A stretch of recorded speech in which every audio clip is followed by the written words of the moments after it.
I'm Lynn Daniel, and we're here at Four String Ranch in Austin, Texas, and we're going to talk a little bit about cow jazz.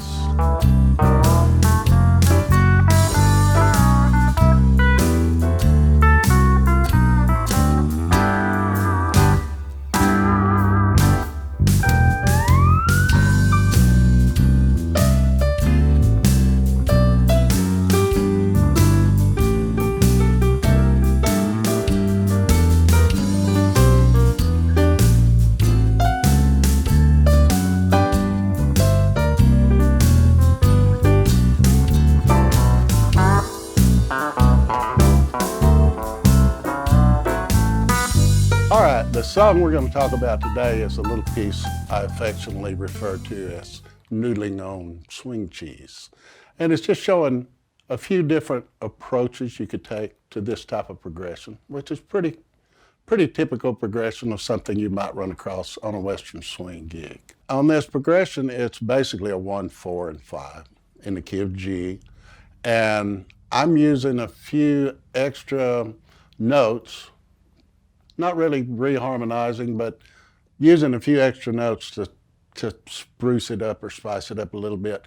Typically what you would play on that is like a root on beat 1, while you're on the G, 1, 2, 3, the G, and then to D, back to G, and then G to C, and back to G, then to D, and then back to G, C, G to D for a turnaround. And that's the entire chart. One of the things when I was first learning to play bass is I wanted to find different ways to get from root to root, basically, which is kind of what you're doing typically in country bass playing. So I might just walk up a scale to a C, and then back to G, down the scale to D, back to G, to D. Or you might do G,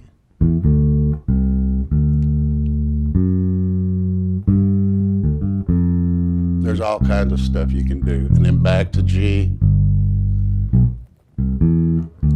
Play with time a little bit with the D to G, C.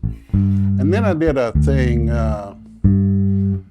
went back to G. You can always use some harmonics, a double stop. You got to sneak them in quick. You can step on it, but you can't stand on it. Just going around the chords.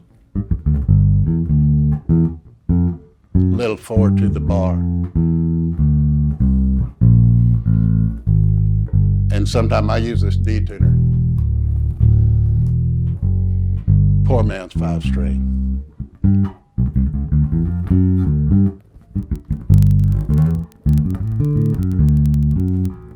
Tenths.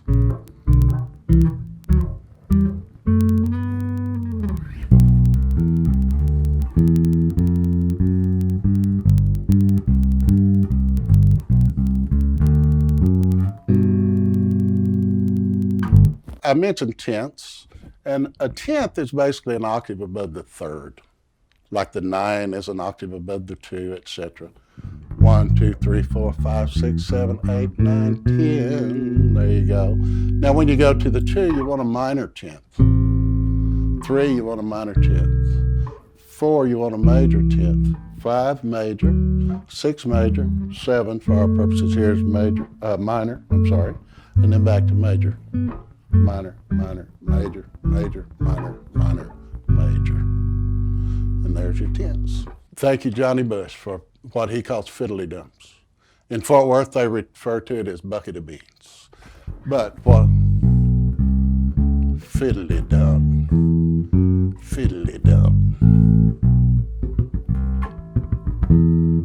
A double fiddly dump.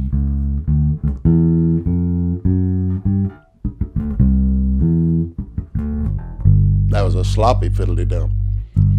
Anyway, there's a fiddly dump. It's just a triplet followed by you're back on 1 or what. It's a lot of time used from 1 to a 4.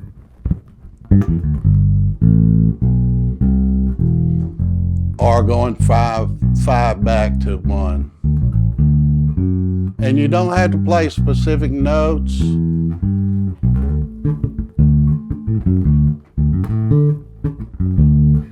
Pick your own notes. Because they're going to go by so quick, nobody's going to really know. You can, a lot of times I'll do it like a ghost note thing. So you're getting a little bit of a harmonic in there.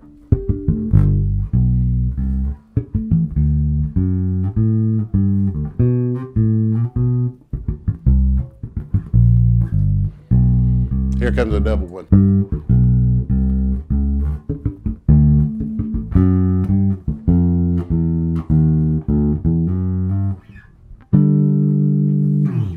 One of the things I did was, instead of playing the turnaround 1, 4, 1, 5, if you think about the notes you got in your 4 chord, you got a C, E, and G. C, E, and G, and well, what other color you want to put with it. But instead of going to the C on beat 1, I went to the E.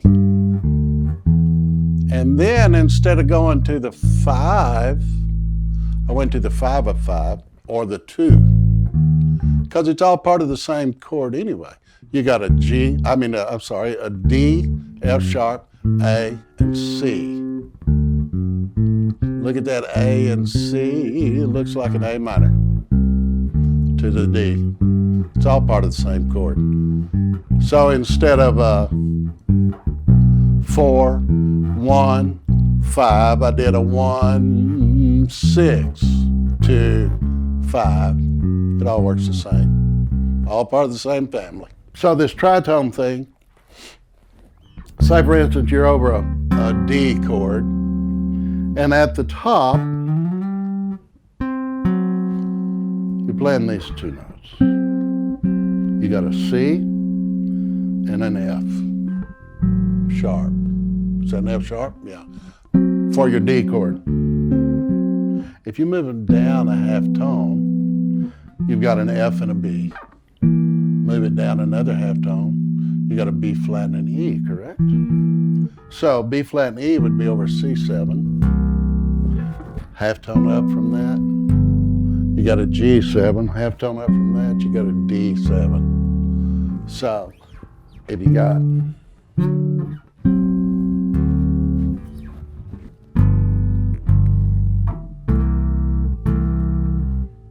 and there you got a root and a fifth of a G.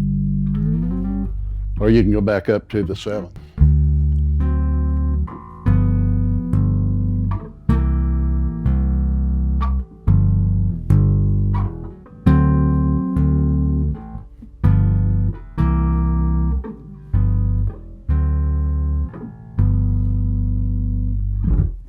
If you think about it, Bob Wills and Milton Brown were the 2 guys credited with kind of creating the style. There were others involved, but they're the 2 that are primarily involved with it. And they were hiring jazz guys, you know. Eldon Shamlin was playing these 1 chord per beat, you know, a lot of times. He was doing that kind of stuff. Had great horn players, had great fiddle players. Tiny Moore on mandolin, Johnny Gimbel on fiddle. You know, they were just all these wonderful players, and they came from kind of a jazz background, and they improvised a lot. One of the things that I've noticed in a lot of the more modern Western swing groups, and there are a lot of great ones, is they will pick a recording of Bob Wills or Milton Brown and think of that as the definitive cut on that. But the truth of the matter is, a lot of those songs, those guys may have cut the same song 6 or 8 times, and it was different every time. Gimbel told me when I was a young man, when he first started with Bob Wills, he played the same solo on a song 2 nights in a row. The other guys ragged him unmercifully. So you couldn't think of anything to play tonight, huh? Had to fall back on what you did last night. I think that's beautiful. One of the things that I kind of always enjoyed, I was on a gig when I was very young, and I asked the guitar player, they called a song. I'd never heard it. I said, what are the chords doing? He said, oh man, it's just around the horn. Well, at the time, I didn't know what around the horn meant, so he could have told me anything in any language. But around the horn, you're just cycling. Like for right or wrong. You're going down to E, up to A, to D, to back to G. And then some people play it this.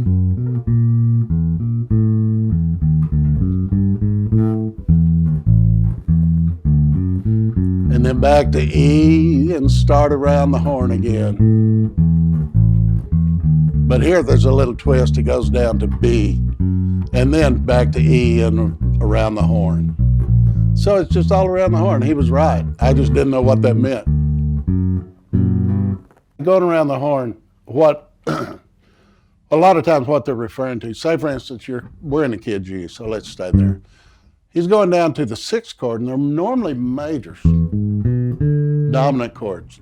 So you're going down to the 6th, which would be E7, to A7, which is 2, D7 is a 5, and then it back to 1, G. Then this particular song goes to a 4, a C, and then they'll throw in a C sharp diminished a lot of times before you go back to the G and then back to the E7, A, D, and then you're back to E7 again,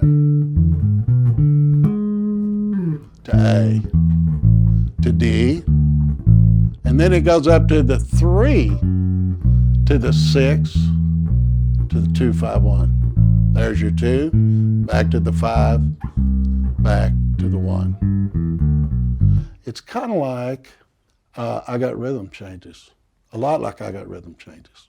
And there's been, I don't know, conservatively 40 million songs written with that progression. I think maybe more than that, who knows. All right, if you like this video, and I hope you did, I hope you heard something you liked here, just give it a thumbs up, subscribe to 4-String Ranch, and if you need to get a hold of me, you got any questions about this, drop me a line at lynn@lyndaniel.com. That's LYNNDANIEL.com. Thanks.